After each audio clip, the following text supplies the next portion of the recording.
What would Jesus do? WWJD. Of all the slogans that evangelical Christianity has created, WWJD is probably the best. And my answer is fourfold. Firstly, eat with outsiders and invite insiders along.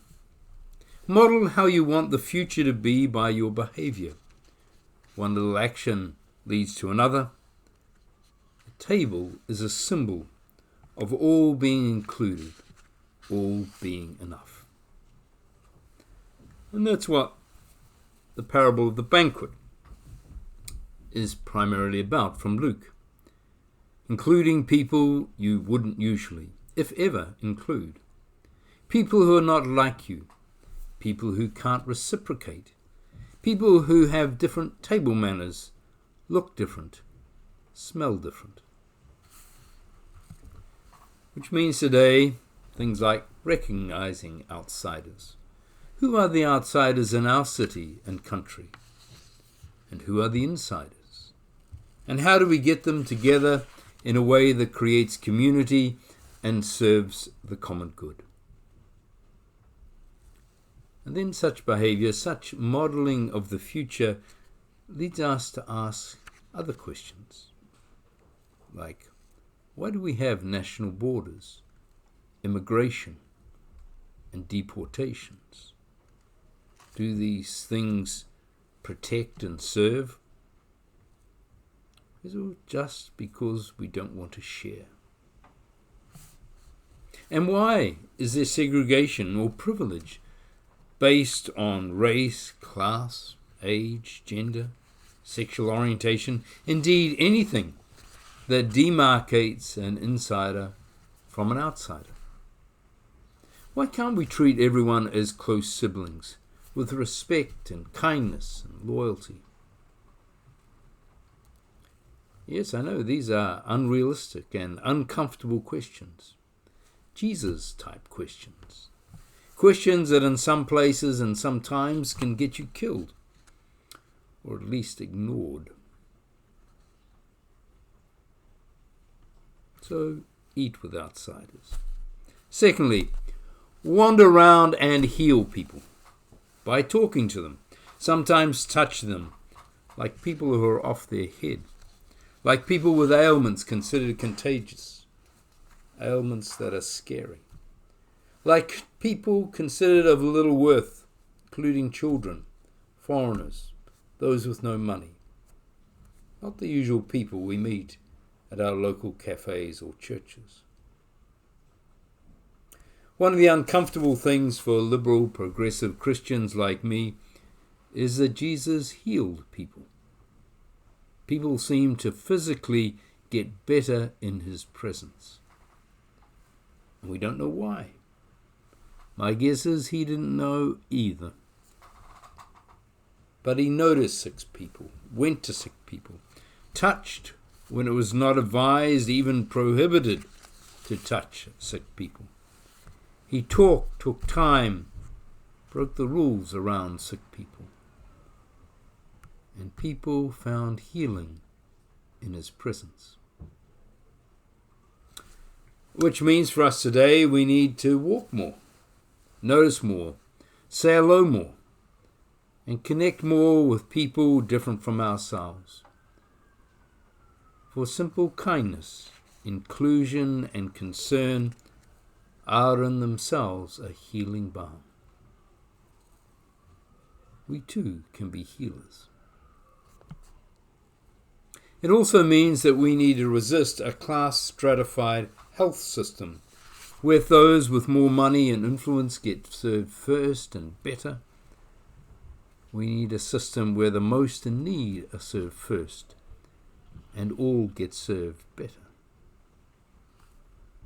And we need to work and advocate for a healthier environment generally, whether it's air, water, food, products, radiation, how we treat animals. For health is knitted into nearly everything else.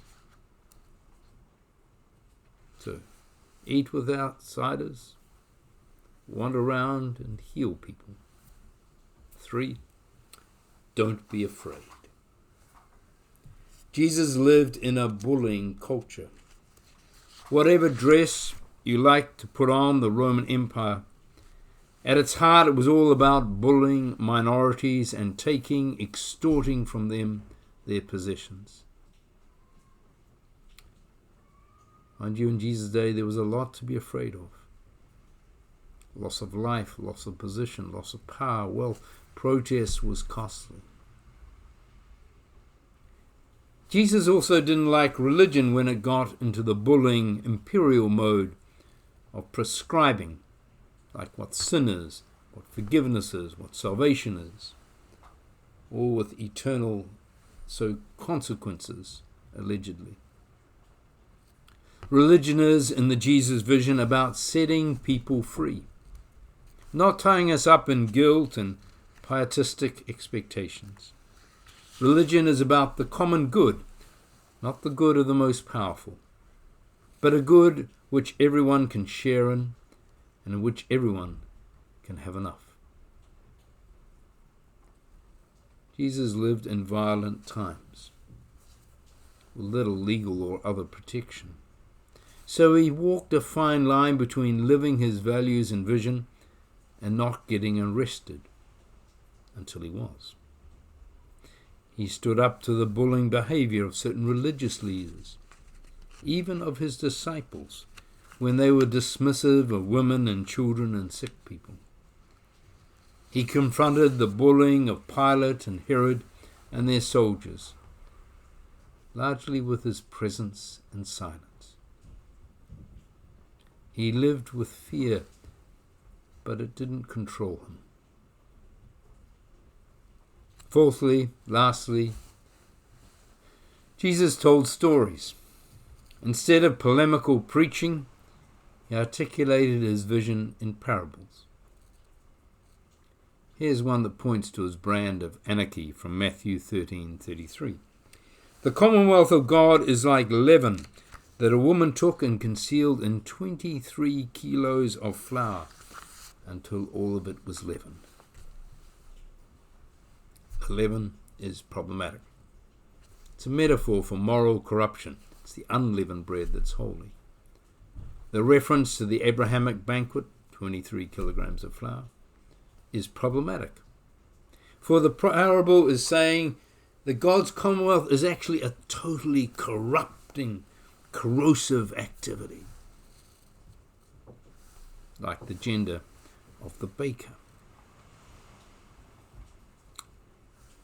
Jesus also told some other deeply troubling parables. In the Gospel of Thomas is a parable called the empty jar. A woman sets off walking with a jar full of meal but arrives home empty-handed. Leaked out. It was an accident. Why, though, can't a prophet of God materialize and make everything right, like Elijah did for the widow of Zarephath? Surely a full jar is what we could expect in God's commonwealth, not an empty one. This message is disconcerting, particularly for prosperity gospel types. It invites us not to be anxious. Instead, recognize that following the way of Jesus won't get us rich and famous, satisfied, or even satiated. Indeed, God's realm is identified with loss. There's no super savior like Elijah or as God, hovering in the wings, ready to come in and rescue us, to sweep up when we mess up. Rather, God's commonwealth is here in this spillage and mess. This loss, this mess is what God's realm looks like. Jesus also told parables that undermined competition, pointing to the bigger truth that cooperation is the only viable currency for the human community. Forget nationalism, make the whole planet great again. The Good Samaritan parable mocked the religious and cultural competition between Jews and Samaritans. Instead, it says well-being is found when we help and look after each other across those divides. Health and well-being is found in cooperating. And the prodigal son's parable.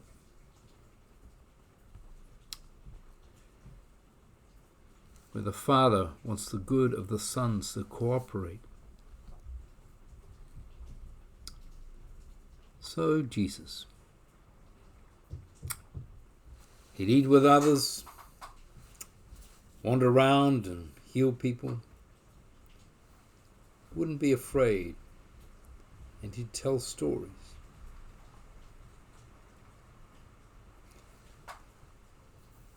Here's another answer to what would Jesus do. This one given in a speech this week by the US Senator Chris Coons, who has a Yale divinity degree. He wrote, I don't think it's possible to read the Gospels and to read the Torah without hearing over and over in the course of the Old and New Testaments a call to respect those on the margins of life, a call to be generous and open-hearted and kind to those who suffer and struggle, to be attentive to and present to those who are in prison, who are widows, who are orphans. You cannot miss the central message of Jesus, which is kindness to those on the margins, attentiveness to those in need, and good news to the poor. Blessings to you this week.